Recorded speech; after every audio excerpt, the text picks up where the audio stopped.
नहीं, सबसे पहले तो जैसे आपने स्वयं कहा कि एनपीएल का नेशनल फिजिकल लेबोरेटरी का 80वां स्थापना दिवस है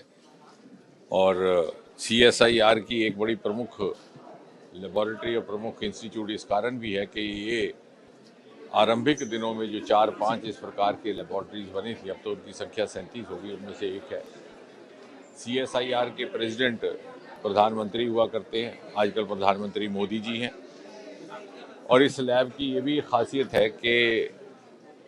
जो देश के सर्वप्रथम वाइस प्रेसिडेंट सीएसआईआर थे, डॉक्टर श्यामा प्रसाद मुखर्जी, एक मंत्री होने के नाते मुझे लगता है कि शायद यही एक वाहिद एक ऐसा सीएसआईआर का इंस्टीट्यूट रहा होगा जहां उनका आना हुआ था। यहाँ आप देख सकते हैं उनके चित्र, और एक कार्यक्रम हुआ था जहां उन्होंने तत्कालीन गृह मंत्री सरदार पटेल जी को भी आमंत्रित किया था। आज़ादी के बाद इसकी पहली प्रमुख भूमिका ये रही कि आकाशवाणी और ऑल इंडिया रेडियो में जो प्रमुख समाचार बुलेटिन आया करते थे, और आपने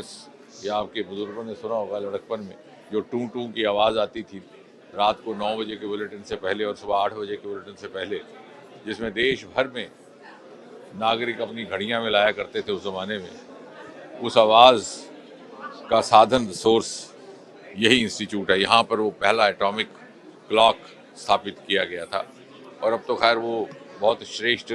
और जिम्मेवारियां भी निभाने लगा है। इसी प्रकार आज भी जो आधुनिक ज़रूरतें हैं उसके मुताबिक इस इंस्टीट्यूट ने राष्ट्र की सेवा करने का काम किया है। उदाहरण के तौर पर आज एनवायरनमेंट को लेकर के बहुत सारी चिंताएं हैं, तो दुनिया का दूसरा बड़ा इस प्रकार का एक फैसिलिटी, एक ब्लॉक यहाँ पर स्थापित किया गया है जो वातावरण के भिन्न भिन्न पहलुओं के मापदंडों पर काम करके उसका मेजरमेंट कर सके एक्यूरेटली, और दूसरों को भी उसकी सेवाएं उपलब्ध करवा सके, नॉन गवर्नमेंट सेक्टर में भी और दूसरे देशों में। इसी प्रकार आज एक दूसरी फैसिलिटी जिसका लोकार्पण हुआ है वो है फोटो वोल्टेज, यानी सोलर सेल्स की किस प्रकार से बारीकी के साथ एक्यूरेट मेजरमेंट हो। वो भी अपने आप में विश्व का ये 5वां इंस्टीट्यूट है या 5वीं लैब है, शायद